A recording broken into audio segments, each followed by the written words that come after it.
నేటిదిన వాక్య ధ్యానం కొరకు 2వ దినవృత్తాంతములు 7వ అధ్యాయము 14వ వచనంలో రాయబడిన వాక్యాన్ని చదువుకుందాం. నా పేరు పెట్టబడిన నా జనులు తమను తాము తగ్గించుకుని ప్రార్థన చేసి నన్ను వెదకి తమ చెడు మార్గములను విడిచిన ఎడల ఆకాశము నుండి నేను వారి ప్రార్థనను విని వారి పాపమును క్షమించి వారి దేశమును స్వస్థపరచుదును. చదవబడిన ఈ వాక్య భాగంలోని దీవెన నా ప్రియులకు మీరందరూ పొందుదురుగాక. వాక్య ధ్యానం కొరకై ప్రార్థన. ప్రేమ కలిగిన మా తండ్రి, మీ కొందనాలు ప్రభువా. నేడు చదవబడిన ఈ వాక్య భాగం ద్వారా నాతో విను మా ప్రియులతో మీరు మాట్లాడి మమ్మలను బలపరచమని యేసుక్రీస్తు నామములో బ్రతిమాలి ప్రార్థిస్తున్నాను తండ్రి, ఆమేన్. చదవబడిన ఈ వాక్య భాగంలో సొలొమోను గారు దేవుని మందిరాన్ని నిర్మించిన తర్వాత అతడు ప్రభు సన్నిధిలో చేసినటువంటి ప్రార్థనను మనము ఈ 6వ అధ్యాయము 7వ అధ్యాయంలో మనం చదువుతాం. ఆ ప్రార్థనను ఆలకించినటువంటి దేవుడు తన ప్రత్యక్షతను అనుగ్రహించి ఆయన తెలియపరిచినటువంటి మాట ఏంటంటే, నా పేరు పెట్టబడిన నా జనులు తమను తాము తగ్గించుకుని ప్రార్థన చేసి నన్ను వెదకి తమ చెడు మార్గములను విడిచిన యెడల ఆకాశం నుండి నేను వారి ప్రార్థనను విని వారి పాపమును క్షమించి వారి దేశమును స్వస్థపరచుదును అని ప్రభువారు ఇక్కడ వాగ్దానం చేయటను మనం గమనించగలం. ఈ మాటలు వింటున్న నా ప్రియ సహోదరి సహోదరులు, ఎందరైతే ప్రభునందు విశ్వాసము కలిగినటువంటి వారంగా ఉన్నామో నిశ్చయంగా మనలో తగ్గింపు, రెండవదిగా ఆ తగ్గింపుతో కూడినటువంటి ప్రార్థన, మూడవదిగా మనం ఆయనను వెదకాలి, నాలుగవదిగా మనలో ఏ విధమైనటువంటి చెడుతనానికి చోటివ్వకుండా ఆ చెడు మార్గములను విడిచిపెట్టాలి. ఎప్పుడైతే మనము ఈ 4 విషయాలలో శ్రద్ధ చూపిస్తామో మొదట ప్రభువారు మన ప్రార్థన వింటారు, ఆ తర్వాత మనలో ఏర్పడినటువంటి పాపమును క్షమిస్తారు, మూడవదిగా మనము జీవించుచున్నటువంటి లేక నివాసం చేస్తున్నటువంటి ప్రాంతాలను ప్రభువారు బాగు చేస్తారు. ప్రస్తుతం ఎక్కడ చూసినా పరిస్థితులు ఎంతమాత్రం కూడా క్షేమంగా లేవు. అన్ని రకములుగా పాడైనటువంటి పరిస్థితుల్లో ఉన్నటువంటి దుర్దినాల్లో నిశ్చయంగా ఎందరైతే ప్రభునందు విశ్వాసం కలిగిన వారుగా ఉన్నారో వారికి ప్రభు అప్పజెప్పినటువంటి బాధ్యతలు ఏవైతే ఉన్నాయో వాటిని మనం నెరవేర్చే ప్రయత్నం మనం చేసినప్పుడు నిశ్చయంగా సాతాను క్రియలు లయపరచబడి దేవుని మహిమ మనముండే ప్రాంతాల్లో, మన నివాసం చేసేటటువంటి రాష్ట్రంలో, దేశంలో ఆయన కుమ్మరిస్తారు. ఎందుకనంటే ప్రార్థన ఆలకించినటువంటి దేవుడిగా యేసుక్రీస్తు ప్రభువారు ఉన్నారు అనేటటువంటి విషయాన్ని తెలియచేయడానికి సంతోషిస్తున్నాను. నాడు అబ్రహాం గారు సొదొమ గొమొర్రా కొరకు చేసినటువంటి ప్రార్థనను ప్రభువారు విన్నారు.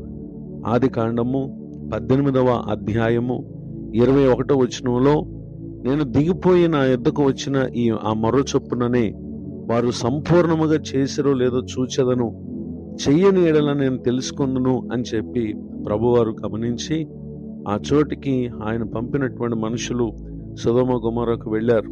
అయితే ఆ చోటికి వెళ్ళిన తర్వాత అబ్రహాము ప్రభు సన్నిధిని సమీపించి అతడు ప్రార్థన చేస్తా ఉన్నాడు. దుష్టులతో కూడా నీతిమంతులు నాశనం చేయదువా? ఆ పట్టణంలో ఒకవేళ 50 మంది నీతిమంతులు ఉండిన దాన్ని 50 మంది నీతిమంతుల నిమిత్తం ఆ స్థలము నాశనం చేయక కాయవా అని ప్రభుని అడిగినప్పుడు ప్రభువారు కాపాడుతానని ఆయన తెలియపరిచారు. ఆ తర్వాత 50 మంది లేకపోయినట్లయితే అందులో ఒక 5గురు తక్కువైతే కాపాడవా అని ప్రభువారిని అడిగినప్పుడు ఆయన కాపాడుతానన్నారు. చివరికి 32వ వచనంలో 10 మందిని బట్టి అయినా పట్టణాన్ని కాపాడవా అని అడిగితే కాపాడుతానన్నారు. కానీ అక్కడ కనీసం 10 మంది కూడా కనపడలేదు. లోతు ఒక్కడే ప్రభు దృష్టికి అతడు నీతిమంతుడిగా కనపడ్డాడు అనేటటువంటి విషయాన్ని మనం పరిశుద్ధ గ్రంథంలో గమనించగలం.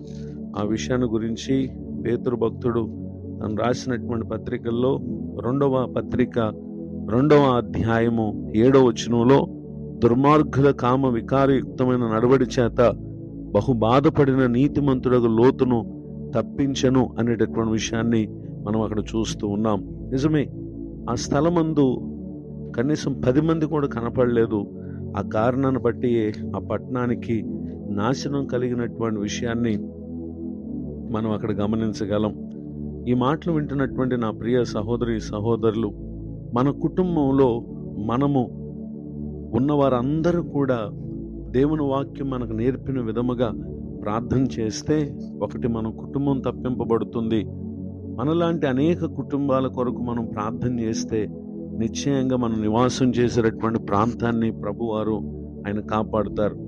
యోనా గ్రంథం 3వ అధ్యాయము 9వ వచనంలో అక్కడ ఆ పట్టణపు రాజు మనుషులందరూ తమ దుర్మార్గములు విడిచి తాము చేయు బలాత్కారమును మానివేయాలి, మనుషులేమి పశువులేమి సమస్తమును గోనెపట్టు కట్టుకోవాలి, జనులు మనఃపూర్వకంగా దేవుని వేడుకోవాలి అని దూతలు నినివే పట్టణములో రాజు మాటను బట్టి వారు చాటించి ప్రకటన చేసినప్పుడు, ఆ నినివే వారు తమ చెడు నడతలను మానుకొనగా వారు చేయుచున్న క్రియలను దేవుడు చూచి పశ్చాత్తాప్తుడై వారికి చేయదనని తన మాట ఇచ్చిన కీడు చేయక మానెను. ఎంత ఆశ్చర్యం! ఈ మాటలు వింటున్న నా ప్రియ సహోదరి సహోదరులు, నిశ్చయంగా ప్రభు కోరిన రీతిగా మనం ప్రార్థన చేయాలి. మనము, మన కుటుంబాలు, మన ప్రాంతంలోని అనేకులు నిశ్చయముగా ప్రభు అనుగ్రహించేటటువంటి పాప క్షమాపణను పొందాలి. రెండవదిగా ప్రభు అనుగ్రహించేటటువంటి స్వస్థతను పొందాలి.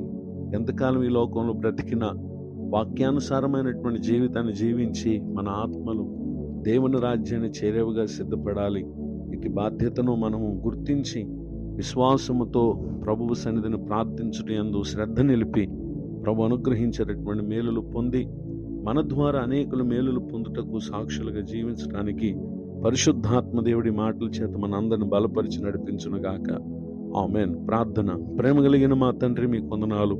నేడు విన్న ఈ మాటల ద్వారా మీరు మమ్మల్ని బలపరిచినందుకు స్తోత్రం.